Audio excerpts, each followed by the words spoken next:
Ole, ole, ole, ole. Hala Madrid, Hala Madrid. And that is the champions of the La Liga.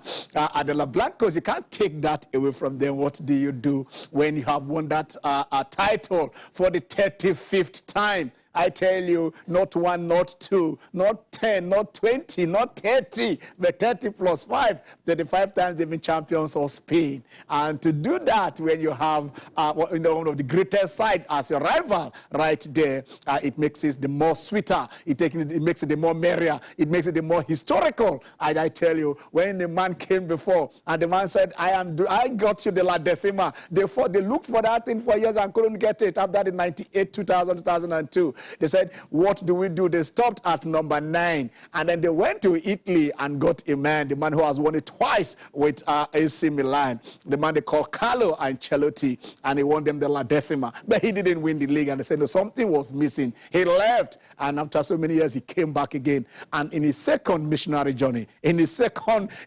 sojourn, at Real Madrid, he won them. Yes, the La Liga. And they are 17 points ahead of Sevilla, who are there. And Sevilla has 4 matches. If they like, let them win 100 with 100 goals in the remaining 4 matches. They can only get a maximum of 12 points, not 13, not 14, not 15, not 16, talk less of 17. Real Madrid, Hala Madrid, they are the champions of Spain. And then last week we told you that PSG, or rat of the French Ligue 1, they did that for their 10th title in history. And then in Germany, Bayern Munich, yes, they did it. And they did it 10 in a row. They did it 10 in a row. I tell you, 10 times they won it. All of that things are just there. And Bayern will still continue to dominate because Bayern has a formula. Their formula is cripple our opponent. If Lewandowski is doing it for Dortmund, and Dortmund is another super, collect Lewandowski, collect the best defenders, collect when they have fished around the Bundesliga from the best leg from their arch rivals, they now go to Europe and look for young legs to complement. So as long as the Bayern are not banned from buying players from other Bundesliga teams, they will continue to dominate. It is just 10. When we're going to 11, 12, before you know it will be 15 times in a row. The Bundesliga is not a farmers' league. Of course, they've been doing well, representing Germany and winning the Champions League in Europe. So if that is the only, the mono club that Germany has and is giving them the result, what else who is crying? And they are making their money, are running the club, using a system that will not make them go insolvent, a system that will make them survive, a system that will make them pay players well and still get the crowd in, fill the Allianz Arena and be one of the top dogs of European football. So that is how we start today. So we shall talk on Carlo Ancelotti, we shall talk on Real Madrid, and we shall look around. Now we'll go to Bayelsa. We'll talk to the favorite one, the one we always talk about, because something is happening there. Something is always happening in Bayelsa. Probably we shall make Bayelsa sport, a case study of how sport should be run in this country. So we'll look at that. Boris Becker, during the week something happened, and that was one young man who in 1985, yes, in 1985, unseeded, the guy came straight and went to Wimbledon, and then yes, at 17 years old, he won Wimbledon. Unseeded, the first ever player to do so. But right now, the song is not the song we want to dance to. The song is not the song we want to listen to. The song is becoming incoherent, and then Concordian, if I can use that word. The song has gone, it's a song of mystery. He is to spend 2.5 years behind bars because they said, you concocted your book. You are in debt of almost 50 million pounds. You don't want to pay, and then you are hiding some of your assets. And when doing that, that is being dishonest. And the great one, has fallen from grace, and he has gone down to grass. We shall look at that and say, how are the mighty fallen? And then another big one also fell. The man has, he has ruled the football agency like a colossus. They call him not just an agent, he is a super agent. And then 48 hours ago, the rumors came that he was gone. But then he tweeted and said, why? Under 4 months, you have killed me twice. But I continue to, to resurrect, but he resurrected for only 24 hours because yesterday, how do we say that? His family now announced that the great one, Mino Raila, the man who manages Buba, the man who manages Zlatan Ibrahimovic, the man who manages the biggest one, Mbappe, the man who manages, Haaland, they said, this man is gone. How do you do that? What happens to his clients? But then it is a one-man agency. The country shall continue. So we shall look at the impact that he has also, done. And we shall look at the league because yesterday, Plateau United fell. They were the nearest team to Rivers United. They've been talking about that 4 points gap. When they lose, they lose. When this one win, the other one win. Now they've lost. Now they lost. Will also Rivers United lose today, or will they extend, get a point or 3 maximum point to cushion that top where they are? It is Channel Sport on Sunday. I have the Catalan in the house, and then when the Catalan is looking at Madrid and said, "Oh, how should it be? They are 35. We are nine behind." That tells you Barcelona are at 26. How can we? We thought we're doing good this gap. 9 is a long route to go. 9 is a long route to travel. 9 is, how do you bridge that gap? Theophilus Agbolao is in the house. We call him the Catalan. Hello to you. Good afternoon, Ken. Good afternoon, viewers. Well, the club I support now, we've turned to the congratulatory club whenever Madrid wins the title. Yeah. Barcelona are always the first to congratulate them via their Twitter. I read that tweet. Via their Twitter handle. Yeah. But it just shows you how dominant Madrid had been. The last time they won the league in 2020 was during the year of the pandemic, so their fans couldn't come out to celebrate with them. But this time around, they're able to come out in full force, and of course, winning their 5th title is no mean feat. And like you rightly put it, when you are constantly being chased on your heels, you have even one of the greatest sides in history. That's Barcelona as well. Chasing you always have to step up your game. And so far, so good. That's what Carlo Ancelotti has done with his Madrid-led side. We talked about it before we came on air.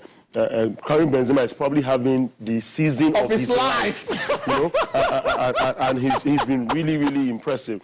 A couple of signings, Camavinga, Rodrigo, quite a number of these boys, they came into the squad and they were able to supplement and add up for the aging squad that we have Real Madrid. And you look at the way they go about conducting their business. Look at that man. Exactly. The way they go about conducting their business. They say, I will call in music. They don't make noise. Real Madrid do not make noise. Now they're on the verge of getting Antonio Rudiger and Kylian Mbappe for free.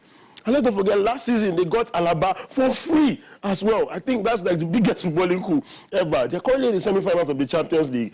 Yes, it might look like Man City has one over them, but you really can, with this team, you really cannot predict. And then you have Carlo Ancelotti, the man who has seen it all, the man who has done it all, winning in the top 5 leagues in Europe. The only manager to do it. I know. You really, really have to drop your hat for them. They've been impressive. They are deserved champions of the Spanish La Liga this season. Hopefully, they get more competition next season. But for now, it's their moment, and I'm very sure they will savor it. Another one, Marcelo probably lifted his last trophy for Real Madrid because he'll be leaving the club. But he has gone on to win more trophies in a Real Madrid shirt than any other Madrid player. I think the last player that did that was, Paulo Gento, and he has surpassed, I think, with 26 trophies now, so thereabout. So it's a team of history makers. It's a team of really happy good men, and you see them doing things and shocking the world. It's their season; they deserve it. And like I said before, congratulations to them. Yes, you did mention Carlo Ancelotti. Yeah. You won the league in Serie A in Italy. Yes. And then you went to England. Chelsea. And you won the league with Chelsea. Then you went to France and won the league right there with PSG. Then you went to Germany, won the league with Bayern, and then here you are winning the league with Real Madrid. And the way it is, Theo, this man has only won 5 league titles. Exactly. With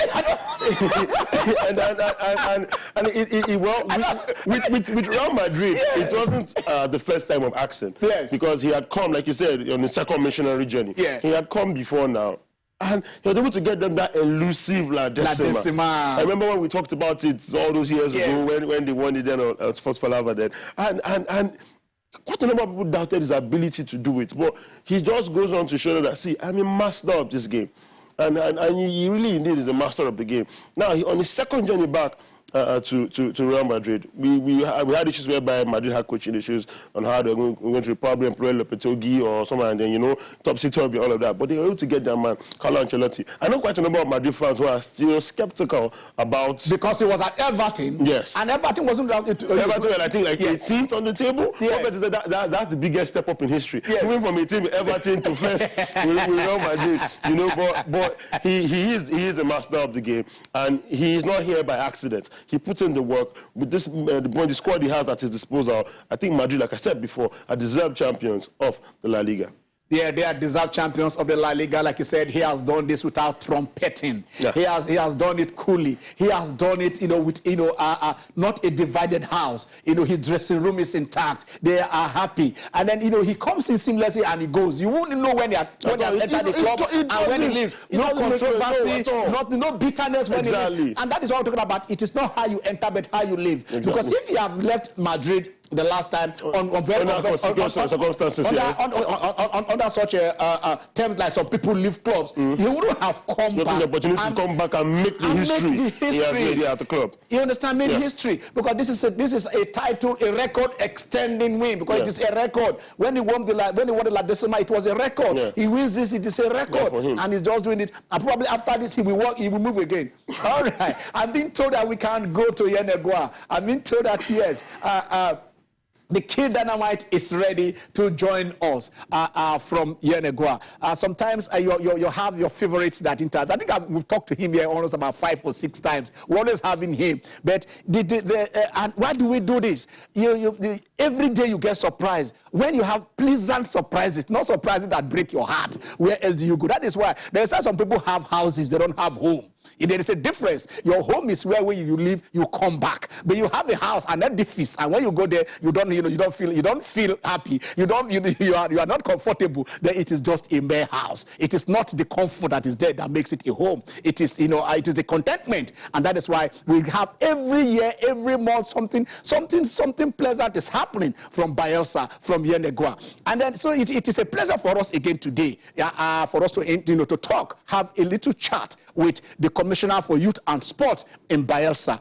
I don't want to, for those of you who are going to meet him for the very first time, I don't want to reel out much of what this man is. But suffice it to say, they say dynamite come in little packages. This package is small, but it is complete. An Olympic gold medalist, that is the best you can have in sport. The epitome, there is no zenith beyond that. He got that, and then before that, he has won the national championship, the Commonwealth championship, the Canadian championship. He won all that, and then he came into administration. How do you beat that? He was a member of the House of Assembly twice. He's a serving commissioner for 2 governors. I mean, you understand? A governor was in the state, left, and he came in and he served that and served another one, and then Wrestling Federation. Let me tell you something about this. What is so unique about that? In 1964, Nigeria went to Tokyo. And through Noji Meyegun, we won our very first medal. That was a bronze medal in boxing when it got to the semi-finals. And then from 1964 to 2000 is how many years? That is 36 years. 36 years plus 20. That is in 56 years we went back to Tokyo. And I tell you,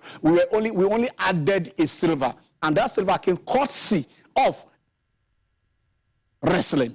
Courtesy of Bayelsa. And one man, the link between Bayelsa and wrestling is Daniel Kidamite Igali. Today we are having him. Last year, they are still the reigning champions. For the first time in the history of this country, the male and female football team of the country are the FA Cup champions. The Bayelsa Queens and Bayelsa United, courtesy of Igali. At the National Sport Festival, Bayelsa was third. And we're not talking about Lagos, Eko for sure. We're not talking about other states after Delta and Edo. You're talking about Bayelsa State. That population, I don't know, the size of Bayelsa and the size of Igali, I don't understand how the synergy works. But let's go to Yenegua and meet my friend. I call him my friend. I'm happy to talk with him. Daniel, the Kid Dynamite Igali, President, Nigerian Wrestling Federation, Commissioner for Sports and Youth Development, Bayelsa State. Dan, you're welcome to the show.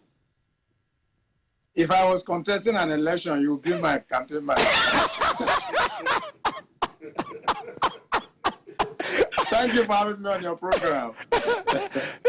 Dan, what is happening in Bayelsa? I told you, when I spoke with you yesterday, I said, I saw under 15, and that is what gladdened my heart. That is why I said, look, let us talk. What is the classic? There is a classic. There is a wrestling classic going on, but people want to know about it. Can we hear from you? Yes, we have the first Governor Doridi National Wrestling Classics. Okay. And that happens to be our championships in the Wrestling Federation. And Bayelsa State has been so magnanimous. They've been hosting this tournament virtually every year, except last year where we had the COVID palaver. Okay. Every year, that is our wrestling championships. But for this one, this is special because this is the first one being hosted by the current sports-loving former sports commissioner, Miracle Governor Doridi. We have about 30 states currently participating. We're still expecting 2. It started 2 days ago where we had the under-15 championships, and yesterday we had the Greco-Roman, and today, tomorrow, and Tuesday we are going to be having a combination of freestyle and female wrestling, and we'll have about 7 weight classes and 6 weight classes on a day. So the whole top hitters in the Nigeria Wrestling Federation and your favorites, the young ones, are all here competing in Yenagoa, courtesy of His Excellency Senator Doridi. Okay, is it just for states or clubs? Because I hear that maybe clubs are also involved. A club can present a team, a state can present a team. Can you just enlighten us on this? Yes, it's not just states. It's all the states. It's the military and paramilitary and club sides as well. In fact, my wrestling club, the Dynamite Wrestling Club, is also participating. Oh, yeah? Look forward to seeing them get some medals as well. Okay, the youth category, how are they from? Is there, when you say the age, how do you determine their age? You say under 15. Must they be in the school? Should they be in JSS or should they be in SS, or at what level? How do you verify their age to be sure that there is a level playing field, that these are truly under 15s? Yes, we ensure that they come with credentials from their schools. Their principals have to write to confirm the classes they are in. But there are also weight classes. So I think the first weight class is about 32 kilograms. And 32 kilograms are kids between the ages of 10, 11, 12. Okay. When you're a bit older, you have grown above that. So yesterday, there were 1 or 2 observations about some that they felt were a bit more mature. But on the whole, I think it's the right step we are taking, and we just hope to improve on it. Okay. This tournament that you said it has been going on for some years now. How many years has it been going on? It's been going on since 2009. So, wow. And Bayelsa has been hosting since 2009. Yes, every year. Okay. So what has been the impact? How many of the young ones have you discovered that has gone on to blossom and represent Nigeria? All of them. Odwanya Dekore, Blessing Obrududu, Amina, Denny, Amas, Daniel, all of them were.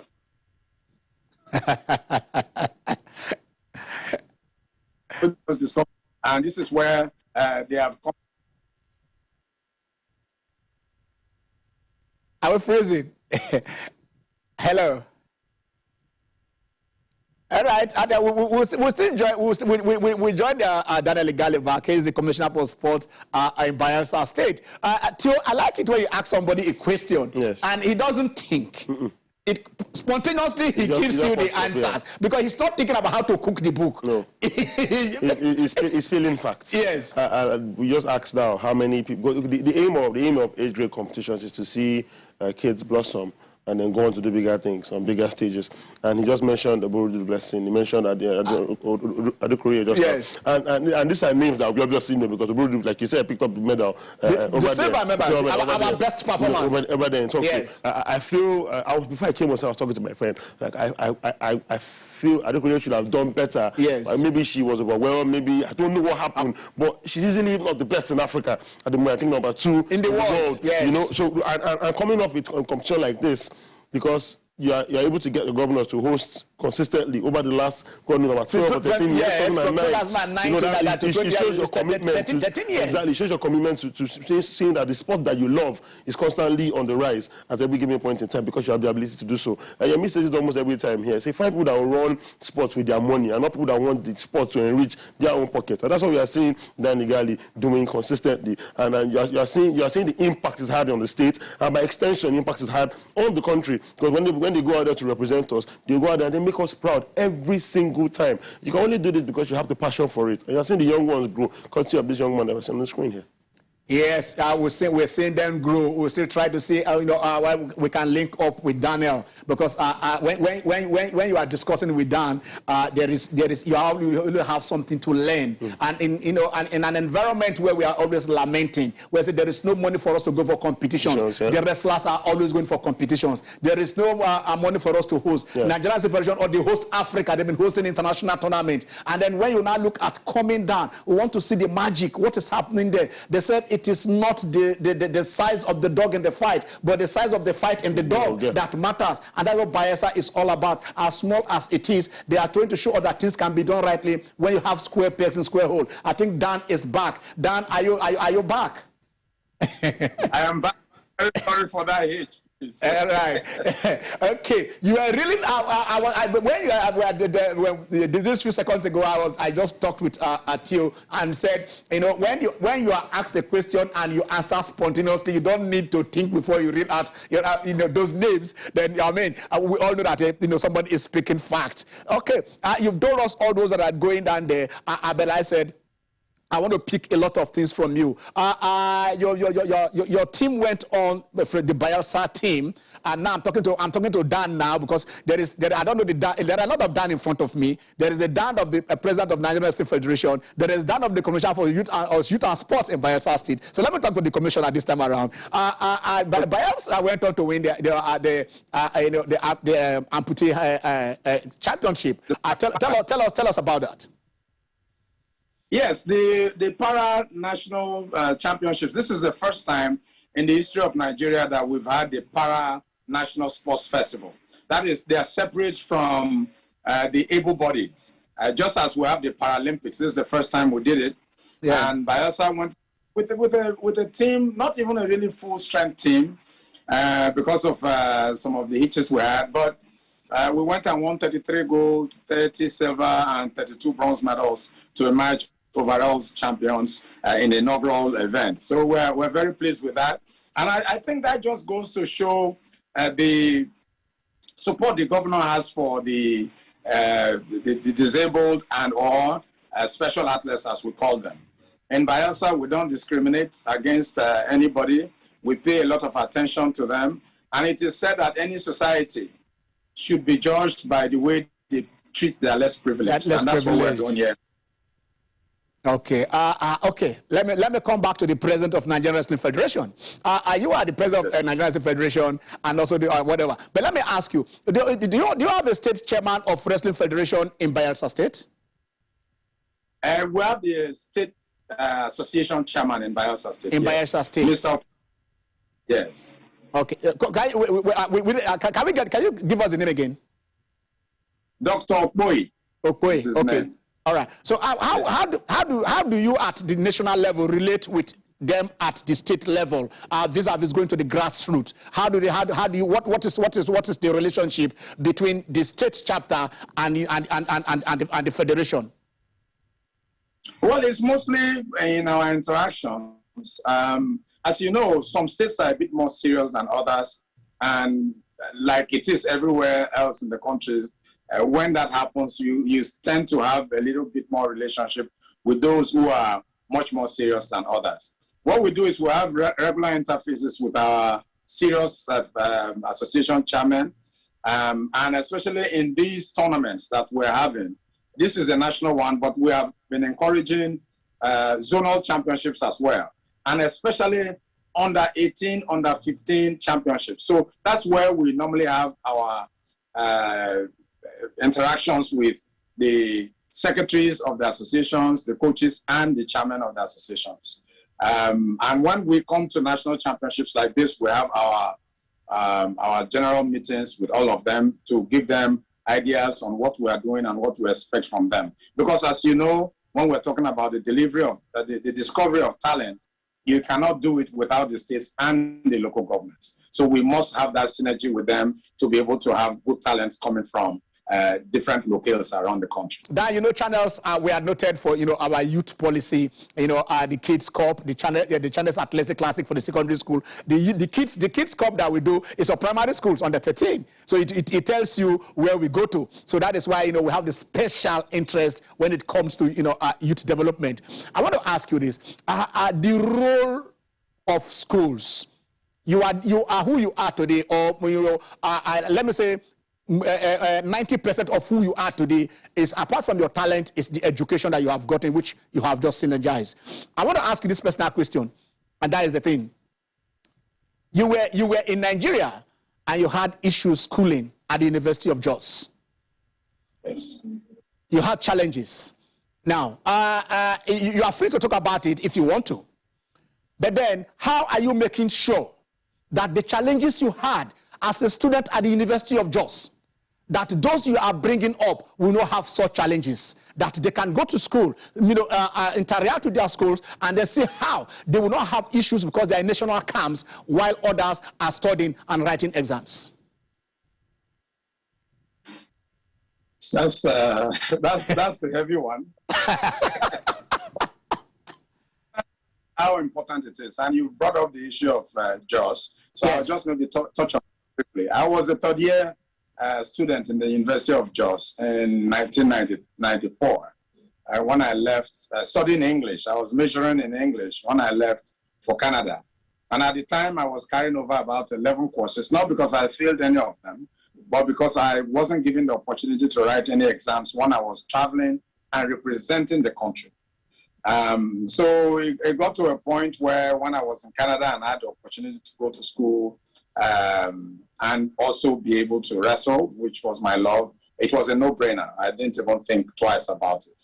Having said that, right now I think things have changed a little bit. Some universities like the University of Port Harcourt, yeah. Yes, which I know very well because of Professor Ken. I understand that Madubelo University, a couple in Lagos too, are doing that. But we've been able to have that synergy with the University of Port Harcourt particularly. Over the past few years, and the University of, and the Niger Delta University as well, where Blessing Obrodudu goes to, where we've been able to have a relationship with the departments. So if they go to represent the country abroad while exams are on, they're able to come back and they will be able to give them a week or so to write their exams. That is taking place, but I don't think it's good enough yet. We need to have this as a policy generally in all universities across the country, so that every student, athlete, is able to combine education and sports without any issues at all. I'm glad that we have the likes of Amina Deni, our two-time Commonwealth champion, is right now in the University of Brock in Canada doing her master's. Of course, Blessing Obrodudu has finished her degree. Mercy Genesis finished us from University of Port Harcourt. Amas Daniel is about finishing now. Opukri Agala finished from the University of Port Harcourt. So we're now having a lot of our national team athletes getting university degrees while competing for the country.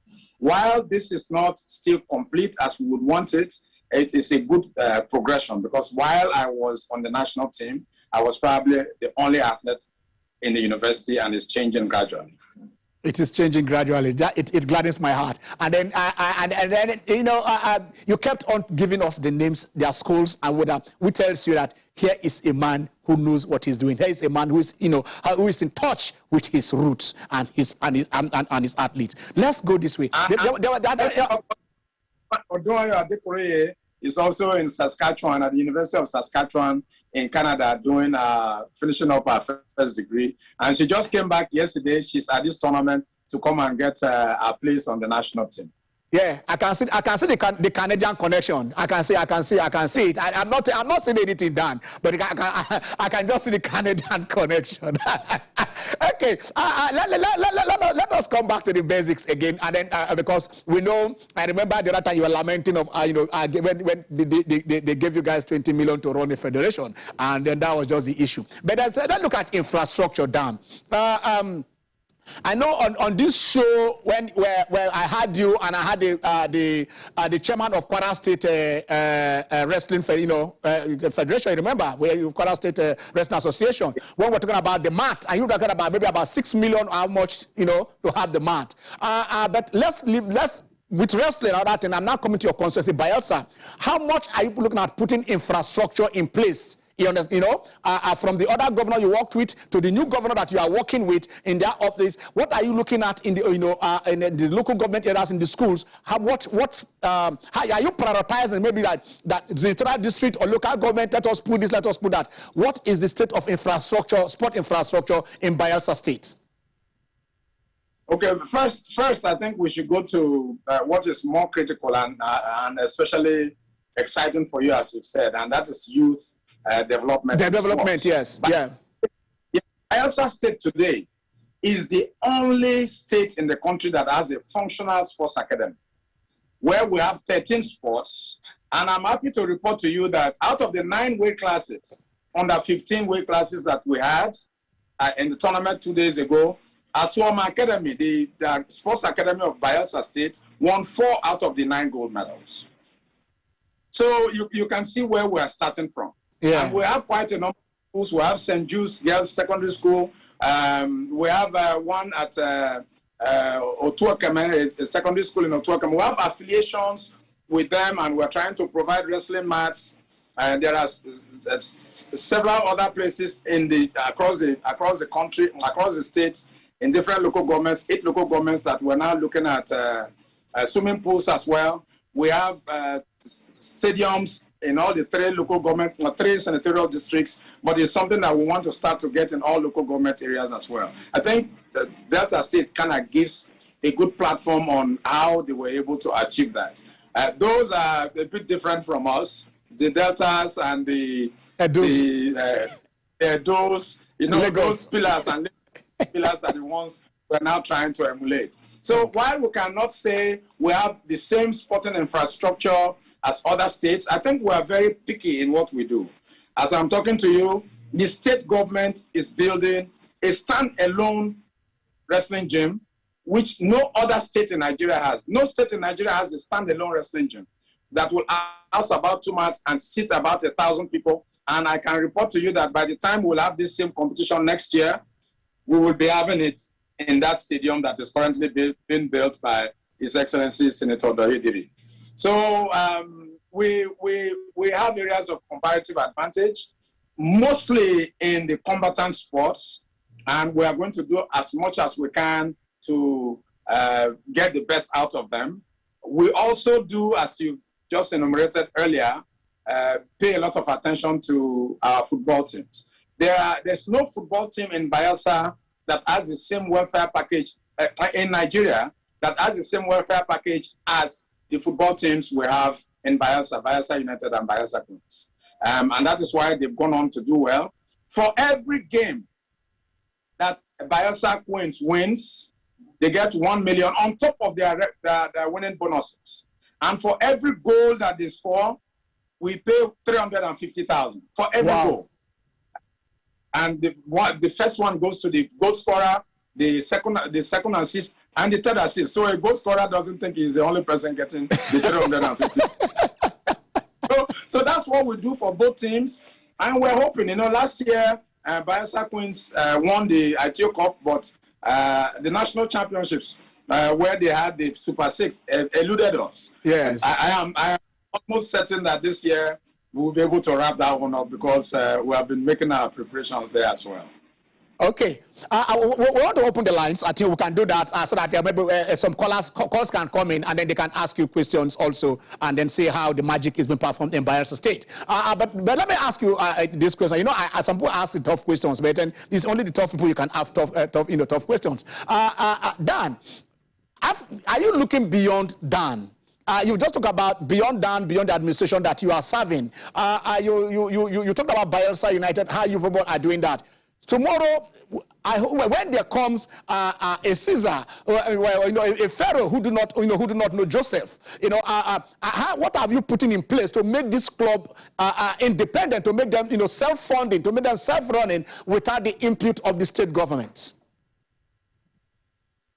We're having those conversations, and I'm sorry I haven't even mentioned my direct supervisor since I started speaking, the Deputy Governor, His Excellency Senator Rijapo, who has been so hands-on. In fact, it has been a pleasure to work with. Has made my job half as easy as it should have been.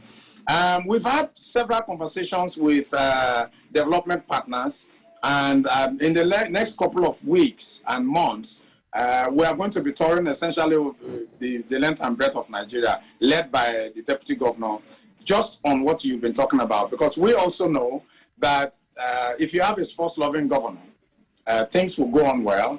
We've seen those examples with even Edo State, how they were on top of the world until a certain time when things didn't go as well, how it gradually came down to where it is, and I started coming back up with this, the administration here by the current Edo State governor. So that's what we also want to do. We want to get endowments for the football teams. Of course, there are state teams, so there will still be some level of support, but we want a situation where, in terms of funding, we will have varied sources of funding for them, and hopefully funding that will last over years. So we'll have multiple contract sums with different development partners, so that even when this administration goes, there should be some level of sustainability for them. Okay, I think that gladdens our hearts, because like you said, your administration, you've just mentioned a state that when you have, I remember there used to Enyimba used to be having a governor that supported them so much. They did it in Africa, they dominated Africa. In fact, they signed as many players. They paid their welfare package was okay, but after then, I mean, it was just a question of being in the shadows of where they are today. Okay, let's come back to wrestling.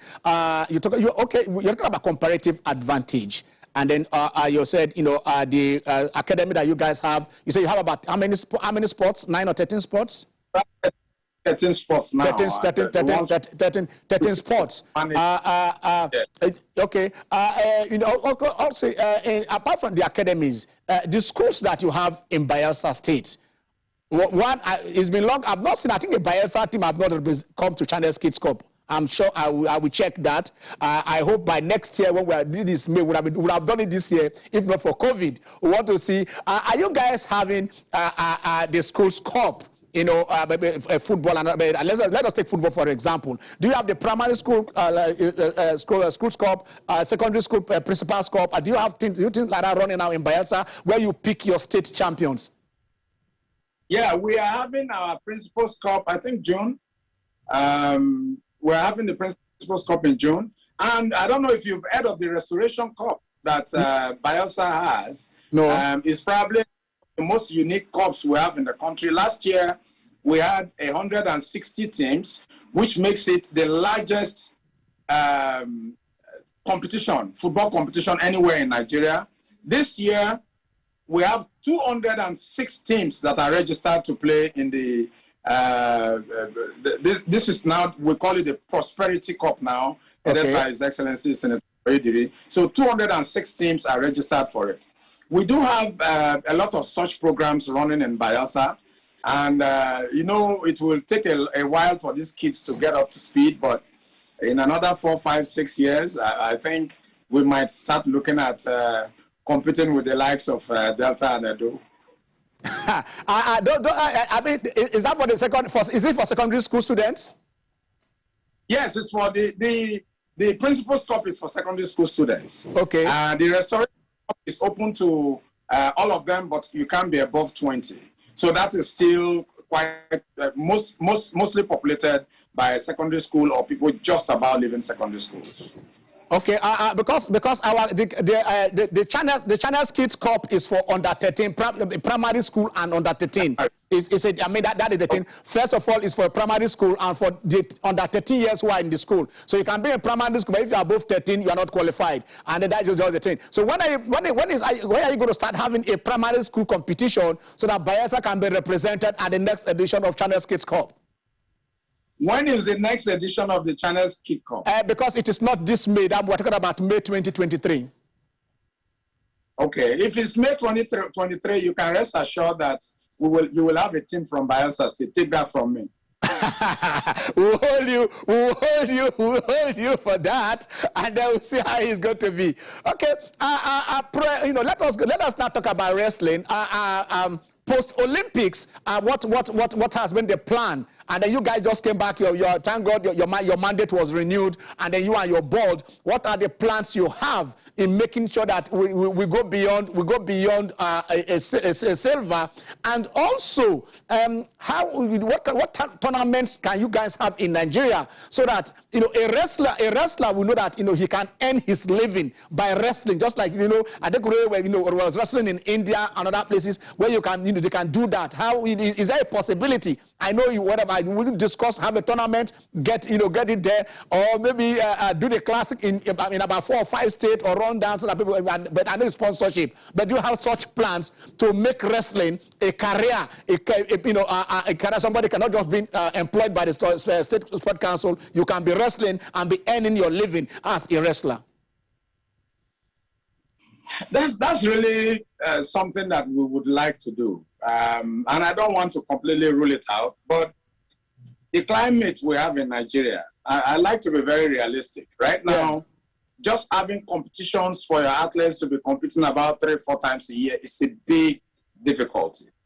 Corporate Nigeria is not very interested in funding sports that are not sexy. I mean, when you look at the likes of football and basketball, other sports are sports that everybody knows and everybody wants to be involved in. But wrestling, even when you win an Olympic silver medal, even when over the past 10 years, your sport has won the most international world championship level medals out of every other sport in the country.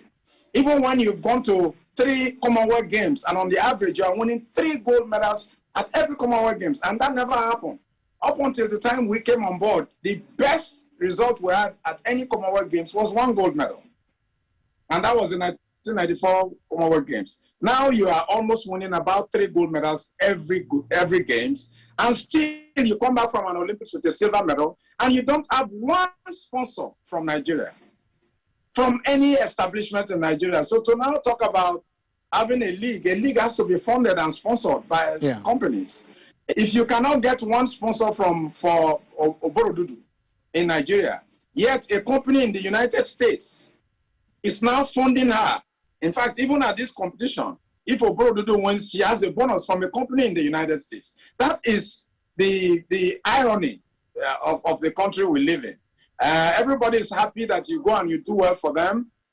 When it is a week before the Olympics, every Nigerian wants to know who will win medals for you. Everybody will be clapping.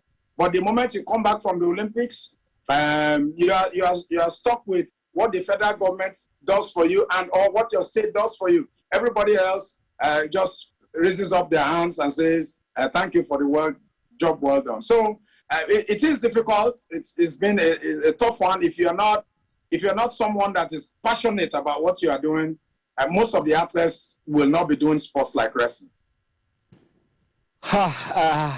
I think that is a reality check. Sometimes we look beyond ourselves. I don't know. I think I know. We look at the ideal. We look at the world that the world is a global village, and then so you can actually understand what is happening outside Nigeria. And based on that, we say, okay, why can't we replicate it here in our own land, especially when we have such talents? Do you have any question for the Dynamites? Hello, the champ. Yeah. Hello. So back in '96, we got our first, because you talked about Commonwealth gold, we got our first Olympic gold medal from Chioma Ajunwa. But at the same reception, the Chief of General Staff, Lieutenant General Ladipo Didia, called the football gold medal the great-grandmother of all medals. So I think that lies our official position. and I don't think anything has changed. Maybe you have a better insight to that. Well, football is football, but I don't want to think that wrestling, for instance, I don't know of any culture that does not have a variant of wrestling traditionally. This is like, if we are talking about our tradition, this is probably one of the more ingrained cultural and traditional sports we have. Yes, all over the world, football has become such a big business that, in fact, countries will shut down. Look at our last World Cup. The federal government shut down work at 1 o'clock. I had to make it compulsory for every civil servant to go and support our Eagles, what do we call them now? Super Eagles to get the team. In fact, I even flew down from here to go and support them. I don't know if they were hearing me clapping, but unfortunately, we were not to get a ticket. Yes, it's the mother of all sports, but let us also look at where we've done well and give the right appellation and or glory to all those sports are well and the right support.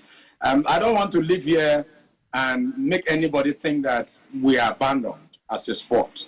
The Minister of Youth and Sports, His Excellency's Chief Sunday Dare, has been very supportive. In fact, when it comes to wrestling matters, he knows that this is one sport where he has very good leadership, a place he can rely on. And when we go to him with our needs, he's able to meet us, if not 100%, at least at the minimum halfway. So he's been able to do all that for us. But as a federation, for you to do well and not have to send in proposals for every little thing you have to do, then you must be able to stand on your own. And for you to be able to stand on your own, corporations and like-minded individuals must be able to support you, because after all, it is the Nigeria Wrestling Federation.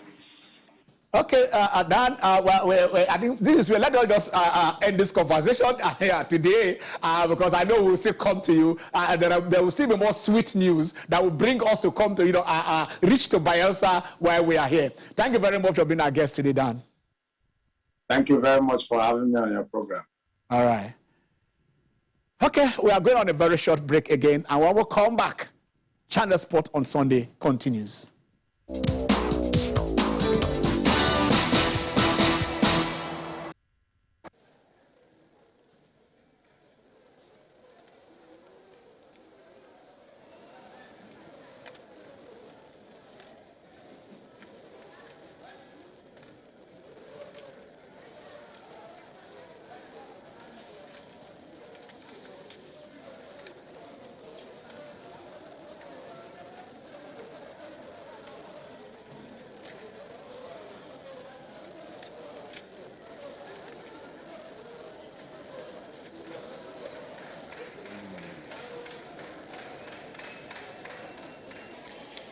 All right, welcome to the match day 3 of the Channels International Kids Cup. The match you're witnessing is the match between Kwara and Osun. Oh, the ball has broken for now. He goes past his defender. Can he pass the ball in? Oh, brilliant goalkeeping there. But still danger averted, and finally, we get the first goal of the game. Suleiman Yusuf. And a good strike there. And that goes into the back of the net. Brilliant reply from Irebamide Kudus. And that was a wonderful, wonderful strike for the equalizer. And it's 1-1. Once again, he beats his man. Can he score? Brilliant goal. Fantastic. And it's Abdullahi Mubarak tucking that ball in there after a good exchange of passes between him and Sunday Shola. 2 goals in the first game, 2 goals in the second game, and 2 goals today, 6 goals in 3 games. As Osun tried to equalize for the second time, and the referee has pointed to the spot. It is a penalty. Huge lifeline handed to Osun. Wrong call by the goalkeeper. Came out to get the ball, fouled his opponent. We have about 3-4 players, and he beats the goalkeeper easily.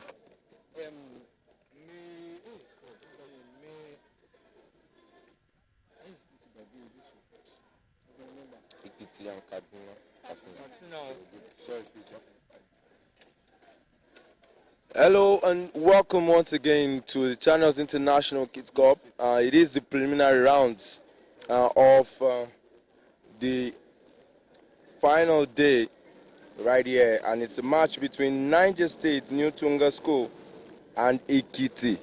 Ibrahim Abdulwal in 10 and Umar Abba in 14 as the whistle goes for the beginning of this game. Doing justice to that as Kasina once again tried to go, he forced kindly for him, but the goalkeeper return is short, still falling, and it's a goal. Well tucked in there by Kasina.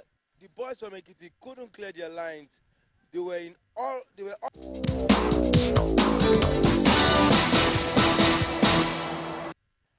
You're welcome back. Somebody was lamenting here. Oh, I miss Kids Cup. I miss Kids Cup. I don't want to call him a kid. I've called his birthday was just 2 days ago. I mean, 2 or 3 days ago. But yet, he has always been part of the Kids Cup, you know, and the commentaries you hear behind Tio, and then they enjoy themselves. They follow the kids and stuff like that. And then he just saw them and said, oh, I miss Kids Cup. Kids Cup is, you know, this is the month of, you can see why we are doing this. This is May. When it is May, it is the Kids Cup. The COVID has done its own. COVID is by His grace behind us. So, and then the time was too short for us to plot, you know, for us to plan for, you know, for May 26th, 2022. But I tell you that I assure you, by May 26th, 2027, and 2023, there will be Kids Cup. Because we shall now put it in place. Do it the way we normally do it. From 2009 right down to 2020, there was no ever time that we missed. But then COVID said, take a break. We took that break. But when we come back, we're going to come back bigger, better. And I tell you, Nigerian kids, your show will be back. I mean, that is the biggest football show for kids under 13. Let us briefly look at, because we're on the rundown. Look at the EPL. It is like it is going this way. When any team that plays goes on top. The last that plays goes on top. It was like that was it 2 seasons ago? Yes. Before City won. Before they won. Before after the 10 million. This one will go down. This one will go down. Who plays first goes top. Who goes first goes top, and then the next person will go.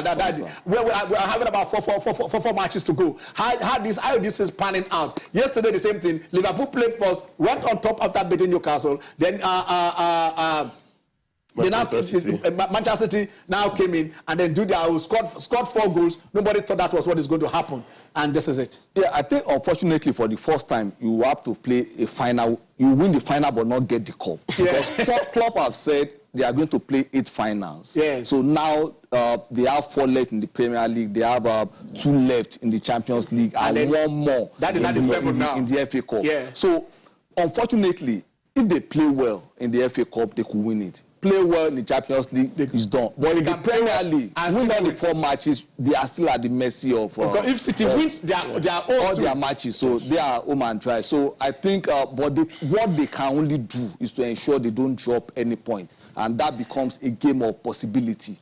But for City, they have the initiative, except they choose to surrender to Liverpool. But for now, we have the 2 best teams in the last 5 years. Yes, exactly. Just adding to that. Yeah. With take the results. Okay, Leeds, of course, losing at home to Manchester City. The spanking yesterday. Takes them to relegation zone. Exactly, automatically. Aston Villa defeating Norwich by 2 goals to 1 after losing at home against Burnley by 1 goal to 1. And of course, Brighton and Hove Albion defeating Wolverhampton Wanderers with 3 goals to 0.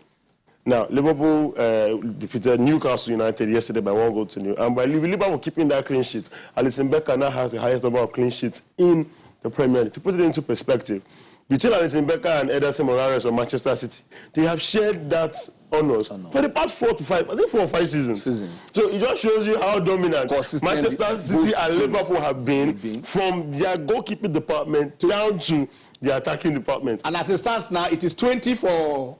and 19 20 for Alisson and 19 for Ederson. So everybody get that they find their own.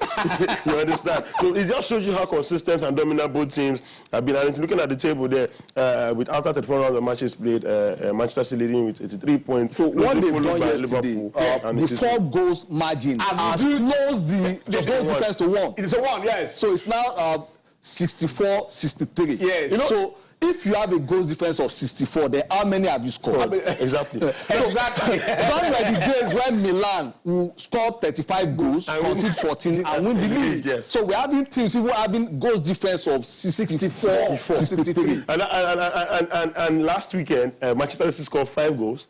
During the week in the Champions League, they scored 4 goals. Yes. And then they scored another 4 goals yesterday. So it just shows you how they don't really have a problem scoring goals. They've never had a problem scoring goals. It's just that occasionally they've gone on to lose 1 or 2 odd matches. But both teams have been very, very consistent. All right. Now, how important is this match to Everton? Everton and Frank Lampard. I don't know what is wrong with Frank Lampard and his coaching career so far. It's not really been impressive for me. They need this win more than anything. But Chelsea, on the other hand, they know they need to win this game as well to stay. I think they're already on 6. I think they beat City. They are 6 points. They are 6 points ahead of Arsenal. Yes, they are. Actually. Yes, and they played the same 33 matches. Yes, so they have a 6-point pushing. And if Chelsea go on to do what they did last week, they'll probably just break Everton's heart by scoring the goal. Maybe something in the 89th or the 90th. But you say you don't know what is wrong with Lampard. But this is Everton that had the same Ancelotti that now went to go and win at the 30. The same Everton had Benitez. So if they have the quality, they have the best of coaches, experienced coaches, and they are still where they are. Do you think it is the problem with the coaches, or it is that Manchester United? I think it has to do with the players and the board. Because you can't have a Benitez, you can't have an Ancelotti and still be having problem on the pitch. So it has to do with maybe they are not getting the kind of signings they want, or possibly so many things are happening behind the scenes. Okay, let's just take the Champions League. You said it. I mean, the semi-finals. Before we talk about that, this thing, because we are running out of time. 7-goal thriller at Etihad. Nobody. We knew that was going to be good, but nobody saw that. I mean, the way the goals were pouring in. What are you seeing at the Bernabeu? Yes, you call certain teams landlords. Yeah. And if a team, they have 9 more La Liga over Barcelona and 10 more Champions League over Barcelona. So why? I think I take exception to it. You're not going. You see, when you don't use a sledgehammer to kill an ant. My point exactly. For goodness sake, you can illustrate your point by not just. But it's okay. They've done this. So I think, having said that, the Madrid guys should not be under pressure playing because nobody actually expected their season to have gone this good. Because even in the La Liga, against PSG. Even in the last 2 matches, the quarterfinal, the round of 16 as quarterfinal, it was more like they are destined to win those matches. I think it's been the Karim Benzema show. Real Madrid have scored 11 goals in the knockout stage of the Champions League. Karim Benzema has scored 9 of those 11 goals. So he's back to back hat-tricks. You know, so he's literally in the form of his life right now, and he was the difference on the day against PSG, against Chelsea. And if it was Cancelo that was there instead of my point exactly. Yeah, Manchester had the defense crisis. That defense is a bit reshaped. So it is not the same that makeshift defense that they have to draft Fernandinho back into the back against a rampant, Vinicius. That boy is something else. Well, yesterday you could see Ake play more in the other half of Leeds. So I was wondering where that confidence was coming from the Man City defenders yesterday. So, but the bad thing for Man City at the Bernabeu will be Real Madrid will not be playing under pressure because they've had a fantastic season, win or lose the Champions League. The La Liga was there for Sevilla to win, but I wonder how a team will just go for 13 draws, and that was the undoing us. If not, this La Liga this season was clearly for do they desire the Champions League more than City? Because City is this is what they can afford to lose even the league. You understand? Because they deliberately lost that FA Cup by they have no business tinkering the team where they did. The challenge with when you are upset with something, and that will be the undoing on Man City. The infinite obsession with the Champions League. Yes. Now you are playing against a team. If they don't win, they are not on that. Unlike when Real Madrid were going for La Decima. Yes. So after the La Decima, the course for them now, the course of the Champions League was broken. So Madrid can never play Champions League under pressure anymore. Yeah, and you have players who are winning back. I think one thing we have to equally look at against the fact that there are no more away goal rules. Yeah, of course. In the Champions League. Yes. So one thing is set. So that 3 goals when you put pressure on City. Yes. So I think it goes both ways. Yes. Madrid have been heavily reliant on carrying Benzema. So far, so good. If you're able to shut Benzema up to a large extent, I believe Manchester City will go through. Now, they've not had issues scoring goals. Yes. Like you said, it was Sevilla's league for the taking. It's not because Real Madrid were really exceptional. No, but when every other person stepped down, they stepped up or they remained consistent. Barcelona went to the Bernabeu and gave them 4. And trust them 4 goals to nil. Exactly. So it happens. So and Chelsea went to the Bernabeu as well. Yeah, and defeated them. And could have won. My friend told me, he said the Chelsea overreached. At 3 goals, they could have shot. You could have done locked up shop. Yeah. Remember in the days of Jose Mourinho, you are leading a match. You see Mikel Obi warming up. You know what's happening. It is over. They are not going for anything anymore. So close shop. Exactly. So looking at that, I think Manchester City have the edge here. They are on paper. I think they are the better team. But like Okpe said, you cannot rule out. I give to Madrid. Okay. To me, I believe this will be the City here. I think I'm giving it to Manchester City. Madrid, they will not be playing under pressure. Yeah, even City never play under pressure. They hold on to moves and now plan B. No, in the Champions League, they are under intense pressure. Pep needs the Champions League for Man City because he was signed for the Champions League. Yeah, no, he was. Like Messi was signed for the No, he was signed for the Champions League. Have you seen his contract? The coaches before him were getting the Sometimes we put our ideas as fact. Did you see his? Have you seen his contract paper that they put there that is a clause that say you must win the Champions League? Implied. It is implied. Did he win the Champions League with Bayern? He was also winning it. No, he entered a treble winning side, but again he could not. After 3 back-to-back. Liverpool as good as been in the final. That is the cost of Pep Guardiola. The only managers who have beaten Pep 10 times in his managerial career, Jurgen Klopp. He seems to have assembled a team that can do no wrong at the moment. They have the opportunity to win the quadruple this season, and you have to give it to Liverpool. Signing Konate and Luis Diaz again, I think boosted up and already. They have a way of signing. When they brought Jota, I think they already have a wheel. All they have is just we have a builder. I remember there was a match that they came back. I can't remember who called the team to play either a 4-4 draw or a 3-3 draw. I went there to applaud the traveling fans. And the Man U pundit was saying, this is the worst Liverpool team. How could Liverpool be? Whether they play Burnley or so, that you are playing a draw with Burnley and you are applauding the fans. But Klopp knew what he was doing. He knew he had a working process. And over the past 4 years, we could see what he has done. You are talking about the signing as if playing this puzzle wall. Just pick out one, slot in, and they fit in perfectly. So it is, I think the quadruple was something nobody could have dreamt of, but now he has made it something closer to reality for us. It's looking really, really feasible for Liverpool. Okay, Okay, the Carabao Cup. I think it was Leicester that beat City in the Carabao Cup, and then even they themselves would have also been fighting for West Ham. Leicester that beat them, and they lost in the next round. Okay, that is now their focus. Look at what is going to happen. To me, I'm actually seeing a City team that said, okay, if their back four, is back, Ake is an underrated player. Chelsea let him go because they felt there are other, he went to Bournemouth, came back and said, okay, let us get you out of there. But in City, he has found himself a team where he can express the play for the national team. And let us see, it's going to be a midweek where at the end, before we come back next week, we shall know the 2 teams that will play in the Champions League final. So it's going to be another All England. We will have a lot of All Englands playing in the final, and probably that is where the mecca of football has just shifted to. In our league, let us come to our league now so that we know they don't stay in Europe and see what is happening. Yesterday, there were some matches that were played yesterday. Plateau United. Oh, how did this happen? They were the team that was giving. They lost to Dakar. Yes. And that victory took Dakar to the 14th slot in the log. Yes. So Eyimba came back.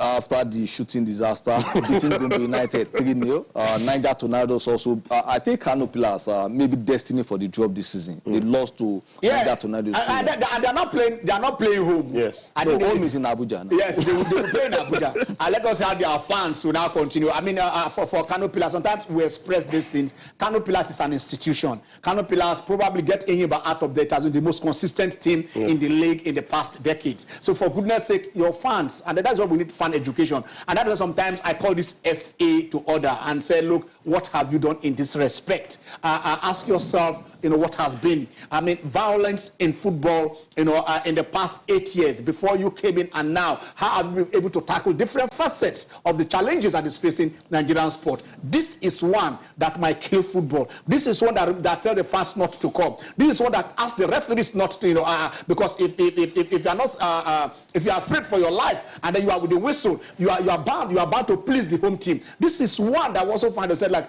that. If the teams are feeling unjust, that you cannot get, the fans are saying, if the players play well, they attack them. We saw, so a lot of these things are happening. If you tackle this is one of the Hydra-headed, things that are besetting, the Nigerian league. So look at it very well. Come out, maybe the LMC would have a think tank on how to tackle crowd violence in Nigerian football. When we do this, we are going halfway, to cementing that. But let us look at today's fixtures. Yeah, today is May Day, and our heroes will be on the pitch. Aqua United takes on Katsina United. Those are the. Let us. Okay, go on. Yeah. So Kwara United also takes on Rivers United. Rangers don't come to Lagos every time, so they'll be in Lagos today to take on MFM. MFM that lost at home. I don't know.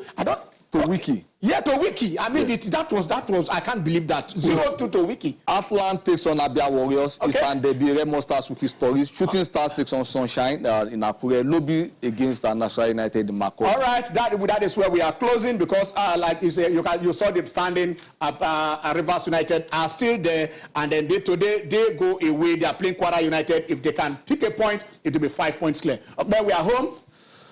So Ken, as I said, Rangers don't come to Lagos every day, so let's make the best use of the opportunity, go to Agege Stadium and watch Rangers takes on MFM. Okay. I applaud Danigali and what he's doing, and hopefully we get to see more exploits. Bayelsa State doing more for sports in Nigeria. Okay, I just said it. When the Prayer Warriors are hosting a team that is coming in from the cathedral, so you ask yourself, what kind of warfare will be going on there? If you are in Lagos, there is nowhere to be than to go and watch MFM taking Enugu Rangers, another champions. I'm Ken Ochonogo. Have a blessed Sunday.